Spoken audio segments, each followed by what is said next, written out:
I first met Tim when he was running for lieutenant governor. I raised a little money for him, and I just knew instantly that this was a special public servant. And I've thought a lot about why I think so highly of Tim Kaine. And what I've concluded is that I think he sets himself apart from other politicians because he remembers that phrase, public servant, which is actually, of course, what we're all in this for. Tim doesn't roll out of bed in the morning thinking about how he can get his name in the newspaper or how he can set his career forward doing something. Tim rolls out of bed looking to help people and to do his job. He began as a young man trying to help people in Honduras. He rolled out of bed when he was Richmond mayor thinking, how do I help the people of Richmond? He got out of bed every morning when he was governor of the Commonwealth of Virginia saying, how can I help the people of the Commonwealth of Virginia? Now he's our United States Senator, and he's on an even grander stage thinking not only how can I help the people of the Commonwealth of Virginia, but frankly the entire nation and indeed the world. He is the best public servant I know. He does not roll out of bed in the morning thinking about, gee, how can I become president? Although actually the idea ought to be. He just wants to help people, and he is awfully darn good at it. It's a great honor for me to have him here today helping with this. I'd walk across coals for you, Tim, but I need these feet for the next couple of days. But after Tuesday, I'd walk across coals for you. Thank you for being here. Thank you, guys. What a good group. How about women on Tuesday? I am thrilled to be here with Mary. And Mary, you're so good to host this. I can't believe I've not been to your house for as long as I've known you. I know. Mary is a great public servant, and I've really had a good tie with the Arlington Board and the school board ever since I was a city councilman and mayor in Richmond. And you do great work, and a lot of us model what we do after what you do. You have so much to be proud of in this community. You take things seriously. You take public service seriously. You take elections and campaigns seriously. I wish everybody did. You do. That's a good thing. But Mary, thank you for hosting, and to you and Mark for giving us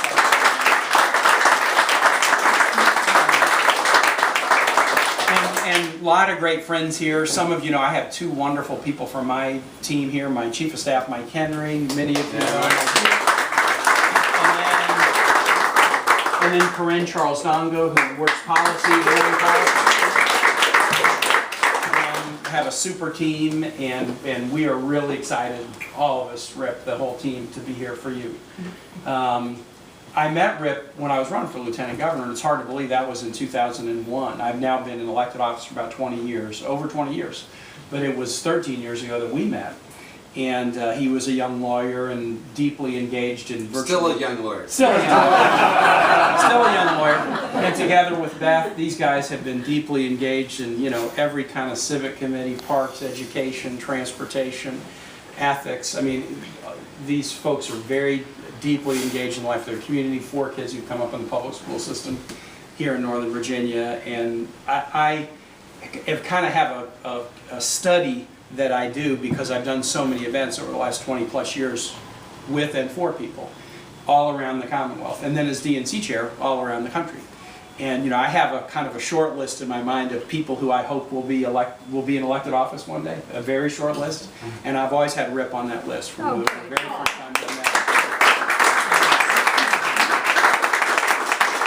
So that's why I'm here for him, because we really need him. He'll be a great representative of the district, but you don't want just a great representative of the district. You want somebody who's going to go down and advocate for our values, progressive values, which are majority values in Virginia, right?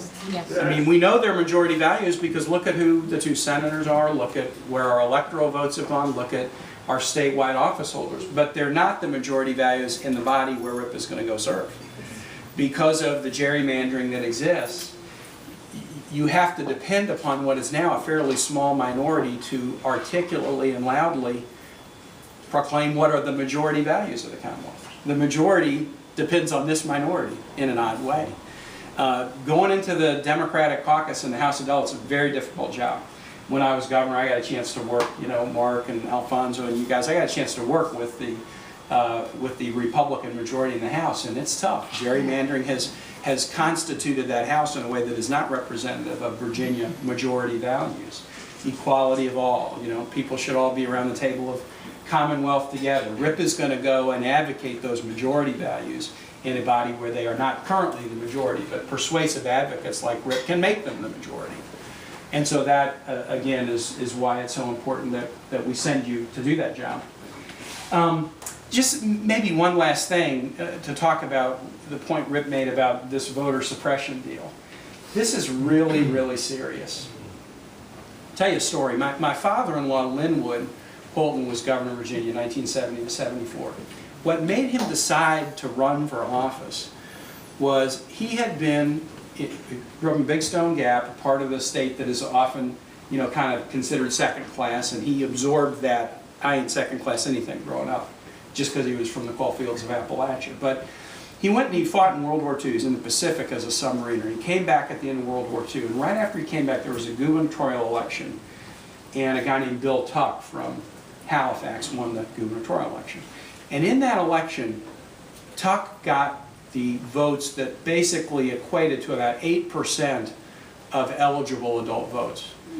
And the reason he was able to be governor with such a modest turnout is because there had been such a concerted effort in Virginia to disenfranchise virtually anybody who could be disenfranchised. African Americans, poor whites, you know, different regions of the state. And it was a one-party state. Yeah. Now things changed. This was a Democratic Party that held everybody else down. And so a lot of people said, well, without competition, why bother to turn out? And my father-in-law thought, well, gosh, what, I'm going to be over here fighting in the Pacific in World War II to uphold the values of democracy? I'm going to come back to my state and it's just like a one-party operation that nobody even can participate?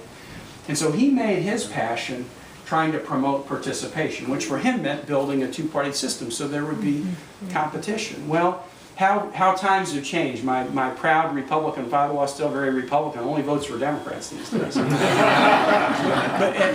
there are many reasons for that. But one of the reasons is because he knows we care about participation. We care about turnout. We care about maximizing involvement and engagement. And for some odd reason, the party that he really cared about, which he wanted to build as a party that would care about those things, cares about precisely the opposite, minimizing turnout, minimizing participation, whether it's voter suppression efforts or scheduling elections at weird times. That's what they do. I often get asked by foreign visitors to the United States that I interact with, you know, maybe on the Foreign Relations Committee or something, what's the difference between Democrats and Republicans? And you know, and you got to give a 30-second answer. They're not going to stay and let me talk about Social Security reform. But if I have to just pick one thing to describe the current difference, I say Democrats are always trying to maximize the participation of people in elections, and Republicans are always trying to minimize the participation of people in elections. And that is virtually true in almost every state and community in the country in 2014. It might not be true in 2024. I hope it's not true in 2024. But today, and for much of the last 20 or 25 years, that's been the game. When William Rehnquist was up for his confirmation to be Associate Justice on the Supreme Court, the main attack on him was his effort to suppress minority vote and Latino vote in Arizona when he was a young Politico there. So in recent history, we've been about maximizing participation and the other guys have been about minimizing it. And so that's why you have an election on August 19th. I mean, Eric Cantor just resigned, and Governor McAuliffe had a date to pick. And what did he pick? He picked do the election in November at the time where there will be the maximum turnout and the most people will be able to participate. That is a nonpartisan choice. It's also a choice during a time of budgetary concern that saves the state money. Yeah. But when a speaker says, okay, there's a resignation, Bob Brink resigned, great public servant. General Assembly's not going to meet again until January. So when do we have the election?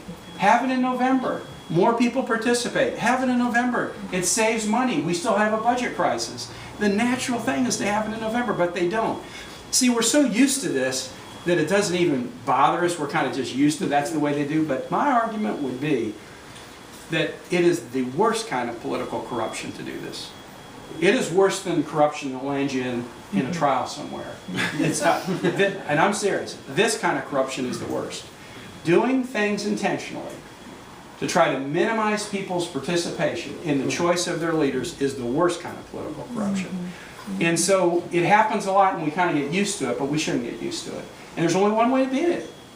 And the way to beat it is to do what we know how to do. Now, Rip and I have done 2 events today, and the first event and this one, there have been precinct captains and, county chairs. Arlington and Fairfax, good operations. Good county committees, good precinct operations. So the good thing about this race for Rip is to win, we don't have to do anything new that we don't know how to do. Everything about winning this race is something we know how to do. But we got to do it. We got to do it. And we have to send the message that, hey, when the other guys try to game the system, that should not be behavior that's rewarded. When the other guys try to game the system, no, that makes it even more important that we win the race. To show them that they can't get away with essentially a soft form of disenfranchisement by picking kind of an arbitrary date and trying to minimize participation. A lot's at stake. Rip's going to be a good member representing this district. He's got big shoes to fill because Bob did a fantastic job for 17 years. So that's going to be pressure on him. He's going to be a good person advocating what I call majority values in a body where sadly right now they're in the minority, but should be the majority if we get more people like Rip. But we also send a message when we win this race by doing the grassroots stuff and the calling and getting people out. We send a message, you cannot game the system and get away with it. That's what they're trying to do. And I know you're not going to let them do it. Let's get this guy going.